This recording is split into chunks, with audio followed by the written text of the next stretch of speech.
Okay, so first up is Simran. Okay, I'm gonna read my prompt one and my prompt two poem.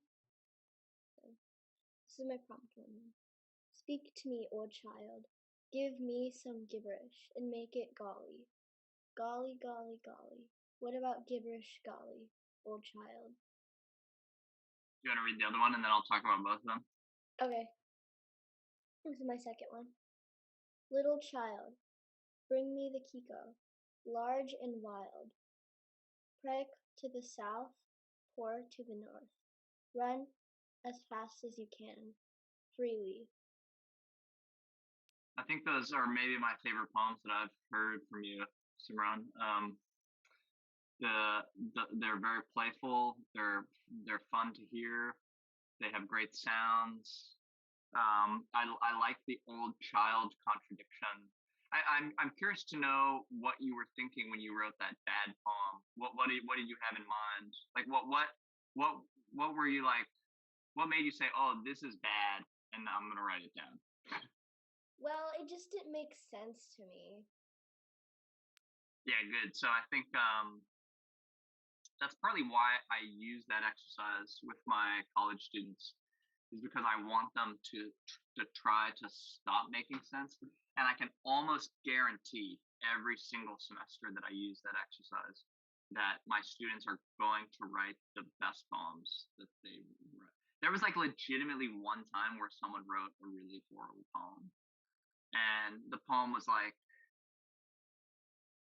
the first line was "I love you," and the second line was "I love," and the last line was "you." So it was like, "I love you, I love you." It's pretty. There's not really anything I can say about that. But even that, like even in the case of that poem, like the fact that the poem repeats the same line and then breaks off the "you" onto a new line is like still interesting and weird. And so anyway, so sometimes what I'm trying to say is sometimes when you feel like you're stuck in a rut, try just to write a really bad poem, and you might end up actually writing a really good poem. That's one of the ironies of writing poetry, is that writing poetry is so hard to do that when you try to write a good one, you're almost always going to write a bad one. Mm. But if you write a bad one, you might accidentally end up writing a good one. Anyway, those are really fun. I like how short they are. Yeah, they're very playful. They're a little ear candy. I think that's great. It's fun. Okay, Thank you for thank sharing you. those. Thanks, Simran. Next up is Lena. Okay, so I just wrote this nonsense poem. The creature slinks quietly through the night, though its fur could not be any more bright. It glided across my windowsill. As I watched it standing perfectly still, I narrowed my eyes and watched it sit down. It scratched its nose and hid its frown. I got up slowly and turned on the lights. The creature jumped and yowled in fright. The creature was a bright blue cat. It leaped across the red-green mat and twitched its nose as it glared at me, disappearing into the glistening sea. The creature dripped along the path, its eyes revealing all its wrath. Its whiskers swung around its face. Its wings stood out, they're out of place. It glowed brighter still as the sun rose, and ever so slightly the creature froze. It scurried out across the lake, leaving leaves back in its wake.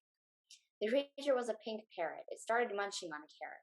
It disappeared under the hills, and still the thought would give me chills. The creature snatched the flower out from in the ground, its glowering mouth hissed silently at my hand when near, because clearly I inspired fear. The salt was sprinkled on the flower. It let out quite a loud meow, or something like a chirp or quack. Its claw turned turquoise and then went slack. The creature was an ivory-fourdeau. It glared at me. It glared at you. These creatures were quite grumpy, you see. At least they were to you and me. At last, I realized the creatures were one. Parrot, cat, ivory-fourdeau is gone. The line between magic and us was blown in the wind, disappeared in a gust. Right. So what you have done there is you have used rhyme to create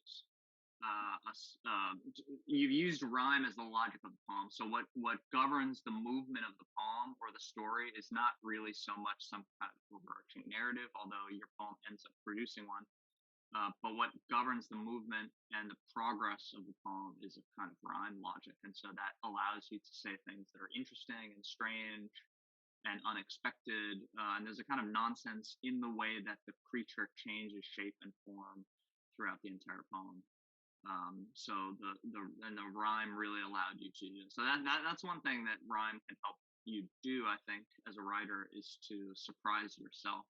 You don't necessarily know where the poem's going to go, but you know that you need a rhyme, and so that can help push forward a poem.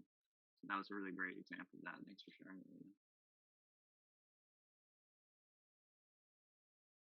Thanks, Lena. Next up, we'll have Olivia put her poem into the chat. And Connor, you want to read it?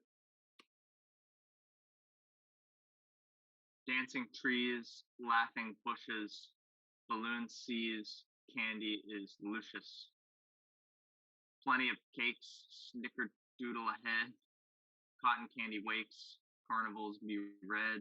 Stars sing, Christmas is sad, unicorns ring, your doorbell is mad. Did I mention fat cats? That's great. It's very fun, very playful. There's some lines in there I really like.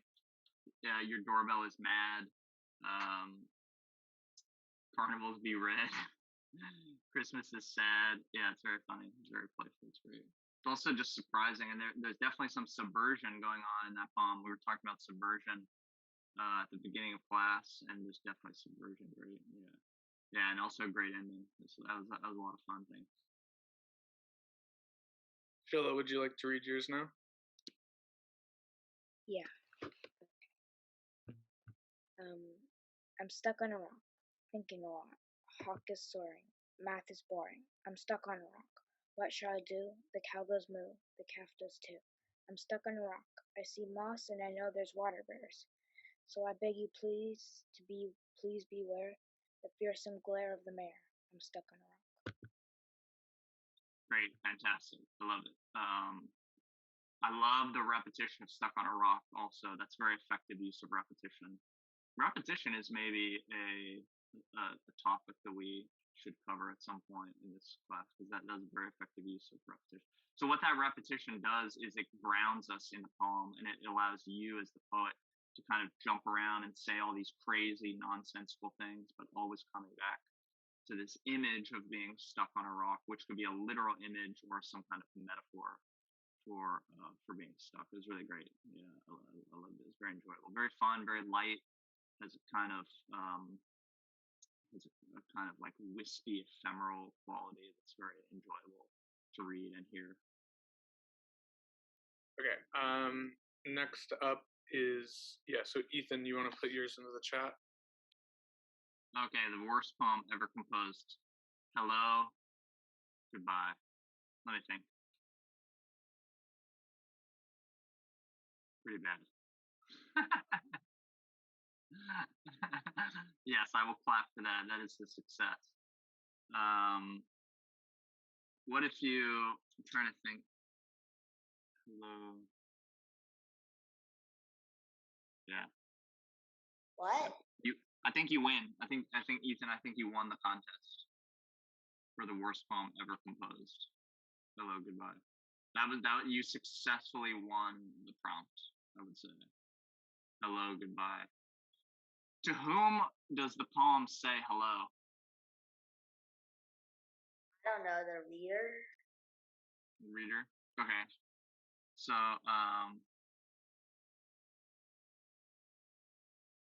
hello, reader. Goodbye. There you go.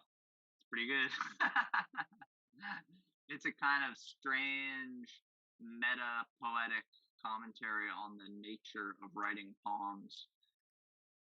The poet is always writing to an invisible interlocutor, an invisible other who may or may not be listening. Yes, it's good because it leaves you wondering what could have possibly happened. That's great, Nova. I also love the image of clapping for eternity. Clapping for eternity is a horrifying image. Actually, that's going to keep me up tonight, I think. Thanks, Ethan. That's fun. That's really fun. Okay. Yeah, the new Sisyphus has to clap for eternity. Ellie, would you like to put yours into the chat? Okay, I'll read this one. Her family is normal. For breakfast, plain whipped cream, saying it would make them more informal. Their pet is not a dog. Oh no. They talk but they scream. Their pet is not a dog, a cat, a fish. Instead, it is a lemur that acts like a lizard, and their transporter is a tortoise named Swish. Their last names are Blizzard, and after all, what a normal family they are. That's great. That's really fun. The nonsense of this poem is really something like paradox. They talk but they scream, for example, is a kind of oxymoron. A lemur that acts like a lizard is kind of a strange. That's not a paradox per se, but it's a really surprising thing to say. I don't even really know how to imagine it. Their transporter is a tortoise. That is a really fun kind of shred of language. It gives me a lot to play with there. Transport is a tortoise named Swish. Their last names are Blizzard. Yeah, that's fun. That's a really fun poem. I like that a lot. Thanks for sharing. I like, one of the things I like about a lot of the poems that we've heard today is just a kind of simplicity to them. A lot of them are very short. A lot of them move very quickly. They have really vivid imagery. They have contradictions. They have intense sounds. So these are all new things that I'm seeing in a lot of your poems today. Lots of sounds, lots of images, kind of brevity, but intensity at the same time. That's great, Ellie. Thanks. Thanks, Ellie. So next up is Emma. Okay. 1 sec. Sorry. Okay. A carbo crossed the street and met the gerbil from the city of the ones who did not know different animals. The carbo squawked, and from its giant beak fell out a moosh, that one who scurried and who swam. Car, car, I am the carbo, squawked the carbo. In the name of the land of evil accountants, his land, he ate the gerbil. Nice to meet you, squeaked the gerbil, just as he was swallowed by the carbo. That's great. That's really fun.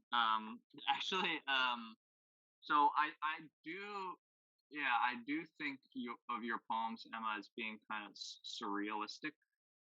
And I think of them generally as employing or using paradox, and I mean you're already kind of writing in the mode of not nonsense per se, but of paradox. I would say of paradox or contradiction or oxymoron, maybe. But what you do in this poem that's maybe a little different from some of your other poems is you tell a little nonsense story. So you have this. It's almost like a fable. It's a clever little anti-fable, really, is what it is. With kind of these like fantastical creatures and figures, and they interact with each other in a kind of strange, violent way. And what we get at the end of this fable, I mean, it has the quality of like a children's fable, except that its climax is horrific. And it doesn't leave us with any kind of moral. There's no moral conclusion to the poem. So in that way, it's subversive again of expectations. That was great. I always loved to hear your poems. So thanks for reading. Thanks, Emma. Okay. So I think that's all. If anyone else wants to talk or has questions, you're free to say after. Otherwise, I'll see you all next week. Thanks for coming.